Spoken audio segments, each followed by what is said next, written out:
The gentleman from Texas, Mr. Burgess, is recognized for his comments and questions.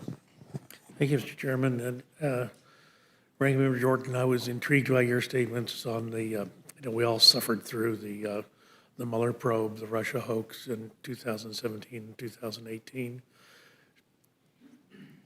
These allegations were brought with no basis in fact, and there was no accountability for having put the country, put the Congress through what we went through during those 2 years.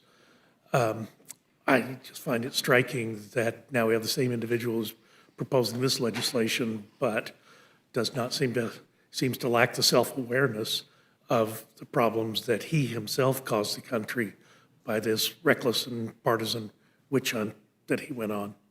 Yeah, I mean, he said more than circumstantial evidence, more proof that there was collusion between President Trump and Russia, and it was just all false. And frankly, now we know it was. Now that we've seen information, now that the Durham report has indicted Mr. Zussman and Mr. Danchenko, and even the Washington Post has had to apologize and retract some of the things they wrote back then based on things Mr. Schiff was saying. And I think this is important for members of Congress to understand.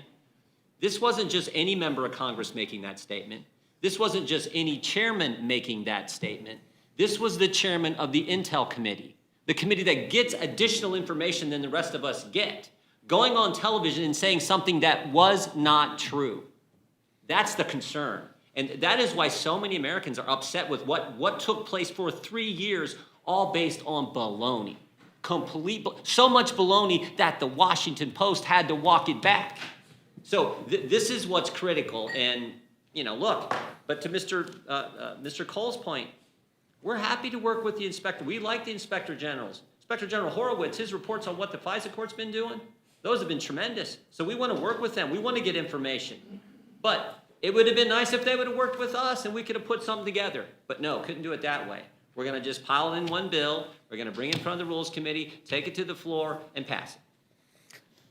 Yeah, and I think that's unfortunate as well. And it certainly negates any expertise that the representatives of one half of the country literally have sent to Washington to represent them.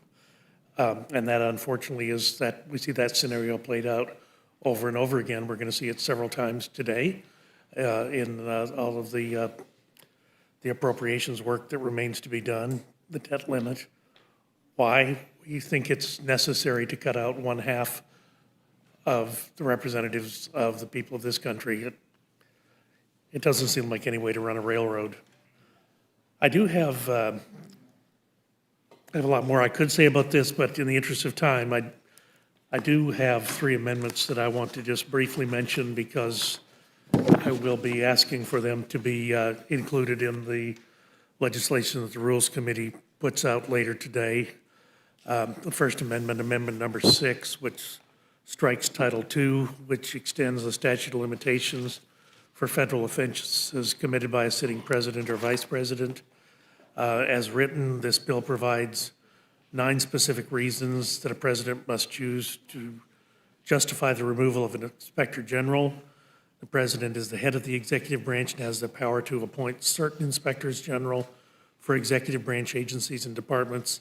This amendment would remove these 9 reasons and instead require a written communication from the president or from the head of the federal agency that is removing an inspector general to the committees of jurisdiction in both the House and the Senate, explaining the substantive rationale, including a detailed and case-specific reason for the removal or suspension of an inspector general no later than 15 days before the change in status. Now, in June of 2020, the Supreme Court ruled in Celia Law versus Consumer Financial Protection Bureau that the restrictions on the removal of the CFPB director were unconstitutional, specifically violating the Constitution's separation of powers.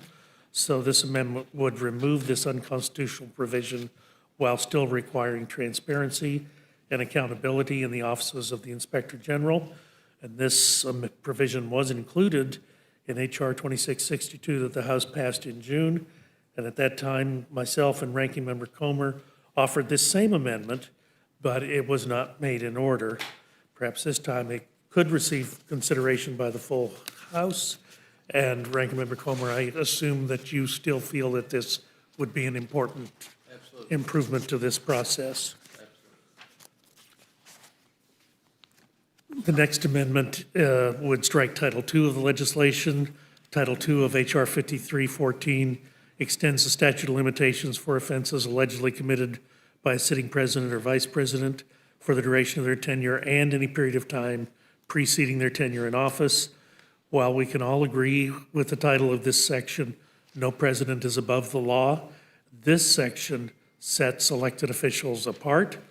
Under current law, elected officials may be investigated for alleged commission of crimes, and any information that can be brought before the Congress Congress can then choose to remove the official from the office via impeachment.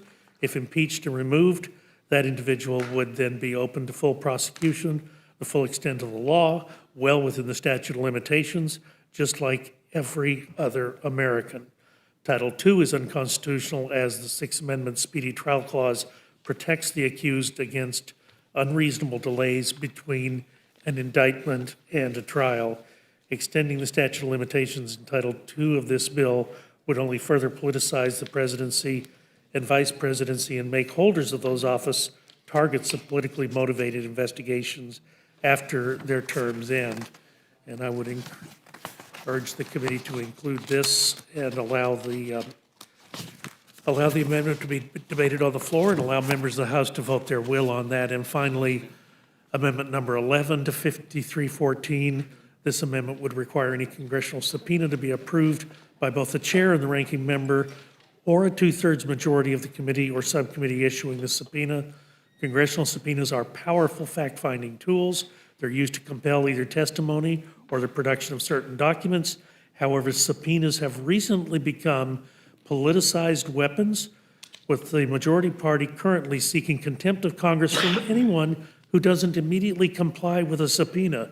And as I referenced last week, this invokes some of the worst excesses of the McCarthy era back in the 1950s, the House Un-American Activities Committee that created a blacklist of 10 individuals because they failed to comply with a subpoena. These measures are purely punitive and would not produce the information sought by the subpoena.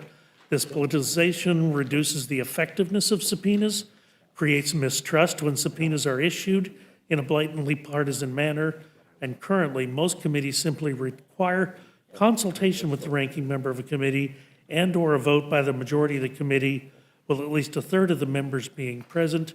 By requiring with this amendment approval of both the chair and the ranking member, or at least two-thirds of the majority of the committee, subpoenas would be less likely to be used as a partisan attack, and this would improve the public's trust in Congress and our constitutionally and correctly placed oversight. So I urge that this amendment be made in order as well. And Mr. Chairman, I appreciate the indulgence, and I will yield back. Thank you, Mr. Morelli.